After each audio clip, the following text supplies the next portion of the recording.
Hello बच्चों, नमस्कार। कैसे हैं आप लोग? ओके, तो चलिए आज हम स्टार्ट करने वाले हैं लेक्चर 47 और अनाउंस करूंगा कि ये थिएट्रिकल पार्ट अब एंड होने वाला है। इसके बाद हम लोग क्वेश्चंस करेंगे, जो भी एमसीईआरटी के क्वेश्चंस दिए गए हैं उन सबको करेंगे। ठीक है, एक एक करके किया जाएगा। जितने भी थिएट्रिकल पार्ट्स हुए हैं आप देख लीजिएगा, यदि कुछ छूट गया हो तो फिर लास्ट में हम उसको मेकअप कर देंगे, या जब वन शॉट वीडियो अपलोड करूंगा तब कर दूंगा। ठीक है, वैसे मैंने पूरी कोशिश किया है, कोई थिएट्रिकल पार्ट छूटा नहीं है। ठीक है, एक बचा था वो भी देख लेते हैं। ब्रैग्स इक्वेशन क्या होता है? ओके, हमेशा की तरह रिक्वेस्ट करूंगा कि साथ में नोटबुक और पेन जरूर रख लीजिएगा।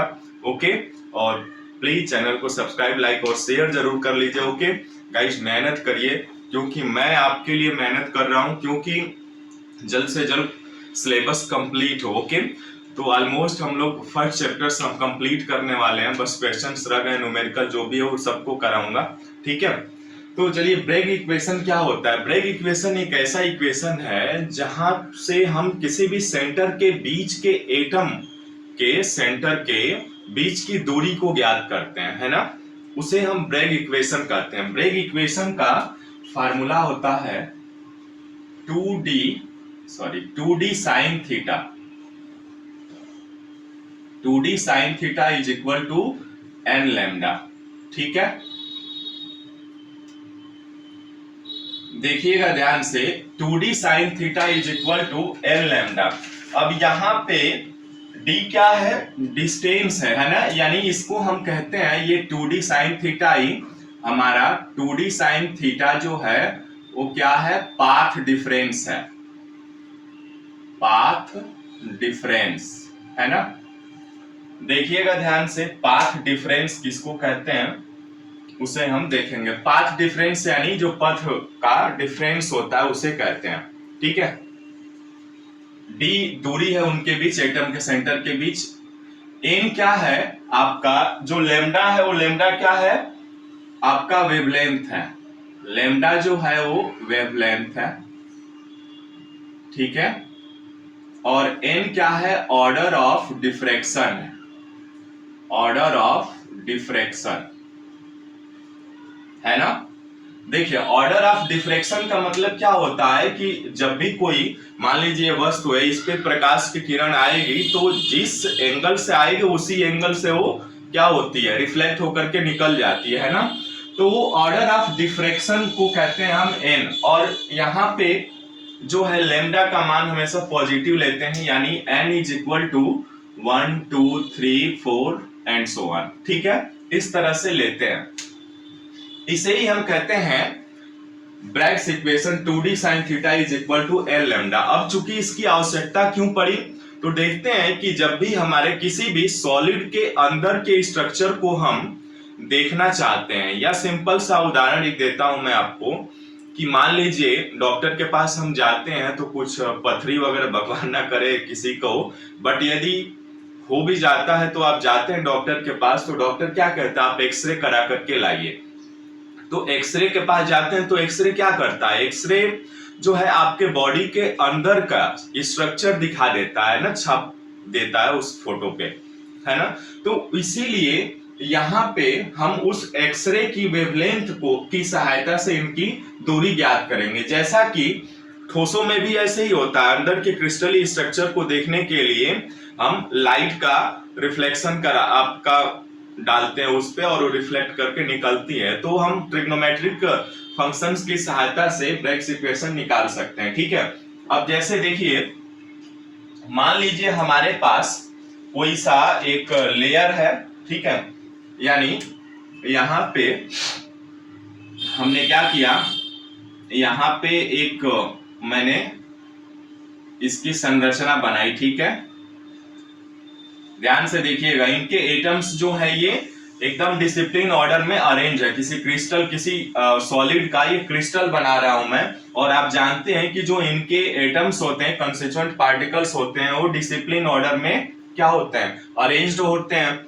और आप जानते हैं कि ये जो पॉइंट्स हैं, ये किसी एटम का सेंटर पॉइंट हम लोग मानकर चलते हैं। ठीक है, ऐसे ही यानी ये लेयर 1 हो गई है ना, यहाँ पे हम इसको लेयर 1 कर दे रहे हैं। ठीक है, अब देखिएगा लेयर 1 है तो इसके अंदर भी लेयर्स होंगी, मान लीजिए यहाँ पे लेयर 2 है, लेयर 2 हो गई, एकदम देखिएगा डिसिप्लिन ऑर्डर में मैं बना रहा हूं। लेयर 3 हो गई यहाँ पे, ठीक है, ये हो गया आपका लेयर नंबर 3, यानी ये लेयर 2 और ये लेयर 3, ठीक है, यानी एक एक लेयर करके हैं। अब देखिए आप जानते हैं कि ये जो भी एटम्स हैं, ये एटम्स ऐसे अरेंज्ड हैं, है ना, इनका सेंटर पॉइंट पे ये सेंटर पॉइंट होता है, तो इस प्रकार एटम अरेंज होते हैं। हम जानते भी हैं, पहले भी पढ़ चुके हैं कि जो इनके कंस्टिट्यूएंट पार्टिकल्स होते हैं, ये पॉइंट्स क्या होते हैं, क्रिस्टल लैटिस पॉइंट है ये, और क्रिस्टल लैटिस पॉइंट से ही मिल करके कोई भी क्रिस्टल बना होता है, ठीक है। तो अब यहाँ पे हम सिंपल ब्रैकेट इक्वेशन, इस इक्वेशन को हमें डेराइव करना है, और डेराइव करने के लिए क्या करेंगे, सबसे पहले हम क्या करते हैं कि अब इन एटम, देखिए एक बार दिखा दूं ये डी है क्या, तो ये जो एटम है ना, यहाँ पे ये एटम जो है, मान लीजिए इस एटम को हमने यहाँ पे लिख लेते हैं, ठीक है, चलिए इस एटम को यहाँ पे लिख लेते हैं। अब इस एटम का मतलब ये हुआ कि ये जो एटम है ना आपस में, इसको मैं यहाँ पे बना रहा हूं, ये देखिए ये एटम का सेंटर पॉइंट है, ठीक है, और यहां से यहां तक की दूरी यदि हमें पता चल जाए तो इनके बीच, एटम की जो बीच की दूरी है ये यदि पता चल जाए तो हम आसानी से इनके रेडियस को निकाल सकते हैं, है ना, यानी r बराबर क्या होता है, d/2, तो इसकी सहायता से हम इनके रेडियस को निकाल सकते हैं। अब चूंकि देखिए मान लेते हैं यहाँ पे हम क्या किए कि कोई लाइट रिफ्लेक्ट कराते हैं, ठीक है,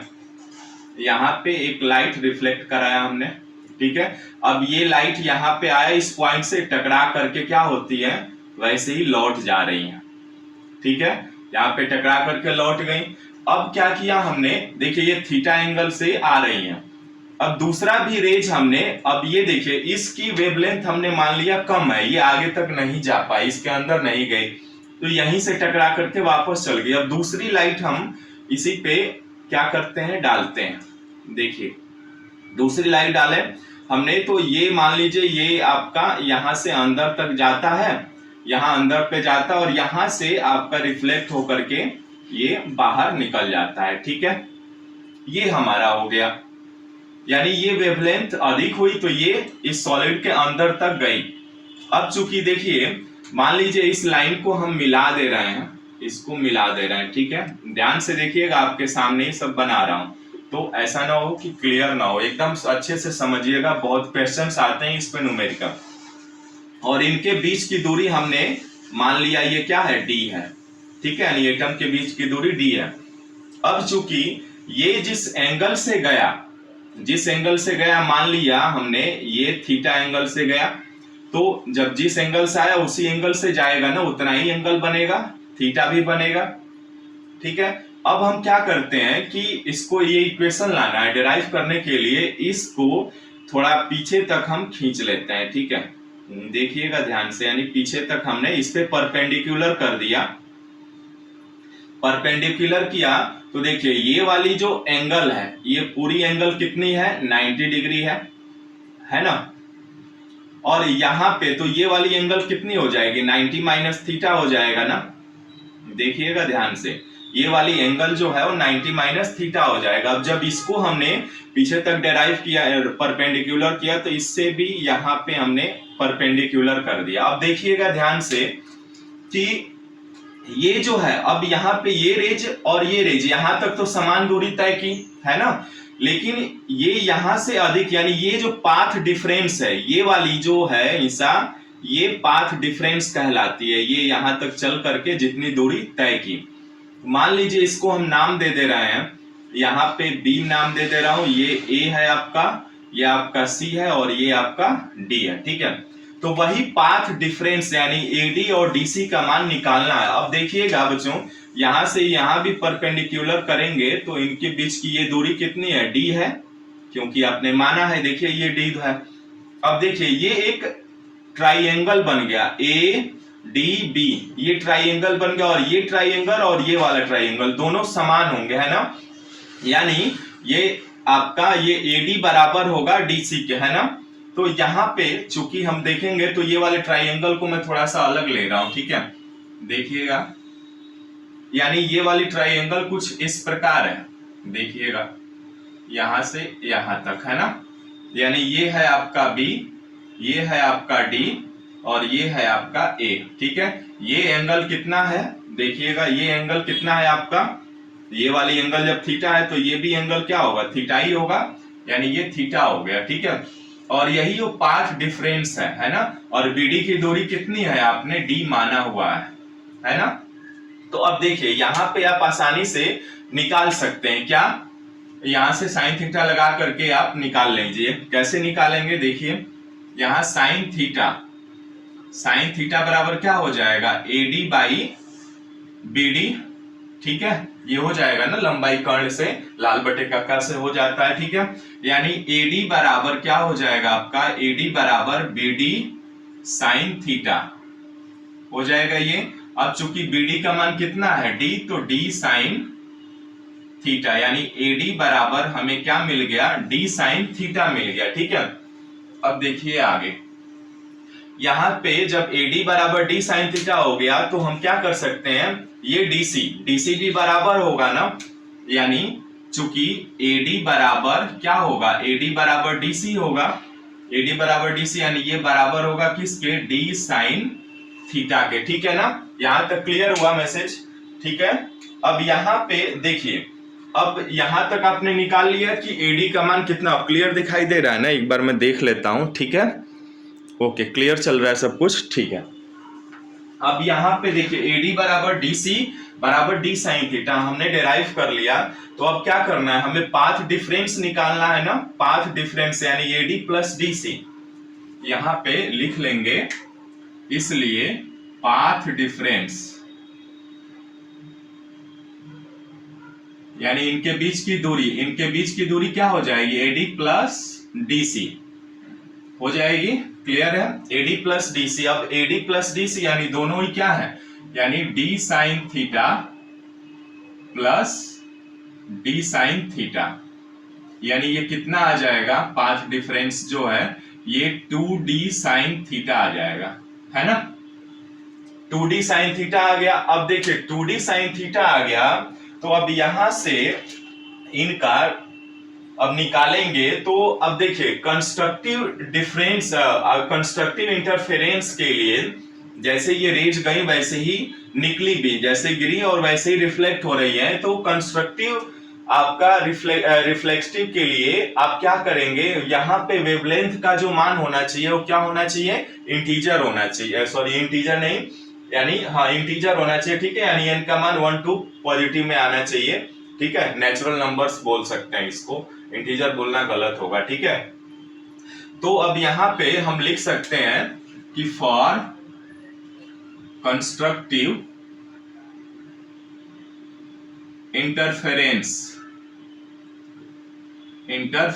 के लिए क्या करेंगे, 2d साइन थीटा किसके इक्वल हो जाएगा, लेमडा के। और चूंकि लेमडा का मान हमें पॉजिटिव चाहिए तो n ले लेते हैं, ठीक है। यानी यही वो फार्मूला है जिसे हम ब्रैग्स इक्वेशन कहते हैं, जो यहाँ पे हमने लिखा था, और इसी को हमने 2d sine theta is equal to n lambda. अब यहाँ पे 2 तो आप मल्टीप्लाई कर सकते हैं, d क्या है, d आपका जो है इनके बीच ये दूरी है, एटम के बीच निकाल सकते हैं। डी का मान ही जनरली निकालना होता है, बाकी सारी चीजें क्वेश्चंस जब आएंगे ना तो उसमें डी का मान ही अधिकतर निकालना होता है। आपका साइन थीटा यानी थीटा का मान भी दे दिया जाता है, एन का मान आपको बता देगा कि किस सेकेंड ऑर्डर डिफ्रैक्शन हो रहा है, या फर्स्ट ऑर्डर में हो रहा है, या थर्ड ऑर्डर में, ठीक है, थर्ड टाइप। लेमडा का मान आपको मिल जाएगा, ठीक है, वहां पे दिया रहता है, यानी ये वेवलेंथ एक प्रकार की दूरी ही है। तो इस प्रकार हमने ये ब्रैग्स इक्वेशन निकाला 2d। यहाँ पे n जो है आपका ऑर्डर ऑफ क्या है, डिफ्रैक्शन हो जाएगा, ठीक है, फॉर कंस्ट्रक्टिव इंटरफेरेंस के लिए। ओके बच्चों, तो लिख लीजिए इसको, फिर एक क्वेश्चंस करते हैं। क्वेश्चंस बहुत ही आसान है इसका, एक मैं क्वेश्चंस कराता हूं इसका, ठीक है। चलिए, समझ में आ गया होगा, ओके। तो अब चलिए एक क्वेश्चन करते हैं और उसको आगे बढ़ते हैं, फिर हल करेंगे, ठीक है। क्वेश्चन बहुत आसान होते हैं, डी का मान ही निकालना होता है लगभग हर जगह, तो वही है, कभी कभी एन का मान भी पूछ लेते हैं ये। अब देखिए क्वेश्चन 1 है, देखिएगा मैं लिख रहा हूं, अभी समझा दूंगा आपको। The second order differential, the second order diffraction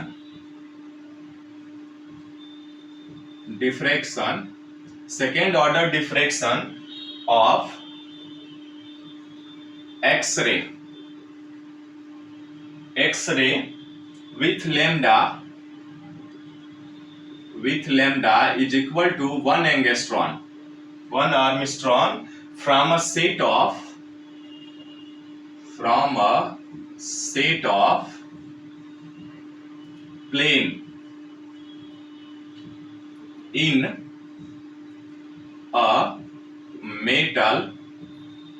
a metal occurs at ठीक है, occurs at an angle 60 degree, ठीक है। The distance between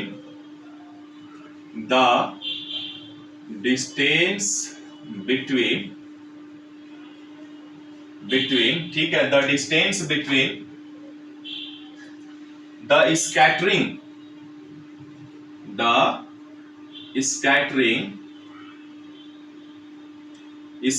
हो गया plane and crystal,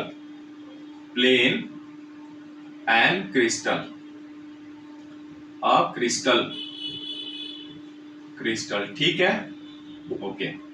अब देखिएगा ध्यान से, यहाँ पे क्या कह रहा है कि जब सॉल्यूशन करेंगे ना, बहुत ही आसान है आपका, क्या है देखिए, यही है आपका इक्वेशन, इसी पर आधारित है। पूछ रहा है द सेकेंड ऑर्डर डिफ्रेक्शन, यानी जो सेकेंड ऑर्डर परावर्तन हो रहा है, द्वितीय कोटि का परावर्तन हो रहा है, किस पर, एक्सरे के द्वारा, कितनी दूरी पे, लैम्डा का मान दे दिया है 1 angstrom from a set of plane, किसी भी समतल में जो धातु रखा हुआ है, सॉलिड है, वो क्या कर रहा है, उस प्लेन में जो मेटल है उसकी, वहां पे जब द्वितीय कोटि का परावर्तन हो रहा है तो उनके बीच दूरी कितनी है, 1 एंगस्ट्रॉम, यानी सेकेंड ऑर्डर डिफ्रेक्शन दे दिया, यानी n का मान क्या दे दिया हमें, 2 दे दिया, और लैम्डा का मान भी हमारे पास कितना है, 1 एंगस्ट्रॉम है ना। मेटल ऑकर्स एट एंगल कितने डिग्री पर है, 60 डिग्री पे, यानी जैसे आपने ये चित्र बनाया ना, देखिएगा ध्यान से, ये सेकंड लेयर, थर्ड लेयर, अब यहाँ पे जो आया ना ये 60 डिग्री है,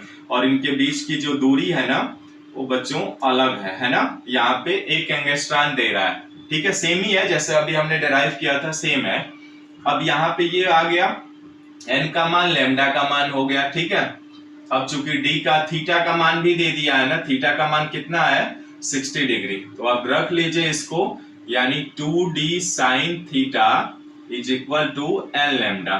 चूंकि d का मान निकालना है हमको, तो d बराबर क्या हो जाएगा, n lambda upon 2 sine theta, ठीक है, क्लियर है यहाँ तक। अब चलिए इसको हल कर लीजिए, कैलकुलेशन करना है बस, सिंपल।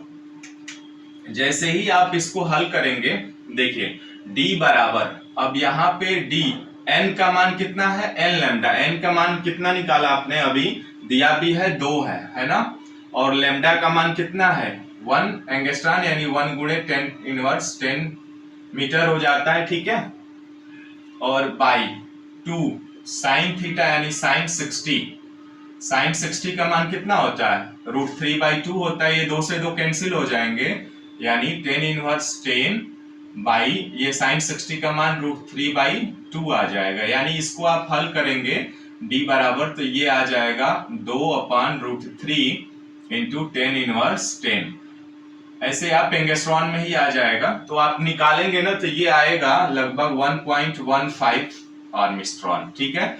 तो इस तरह से आप, ये आंसर है, और बहुत ही आसान क्वेश्चंस आते हैं, आप कर सकते हैं, ठीक है।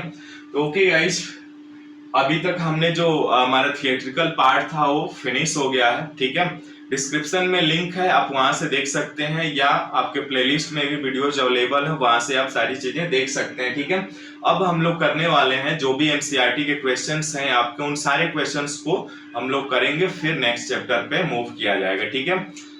रिक्वेस्ट करूंगा प्लीज चैनल को सब्सक्राइब, लाइक और शेयर कर लीजिए। Okay, thank you, thanks a lot, thanks for watching this video.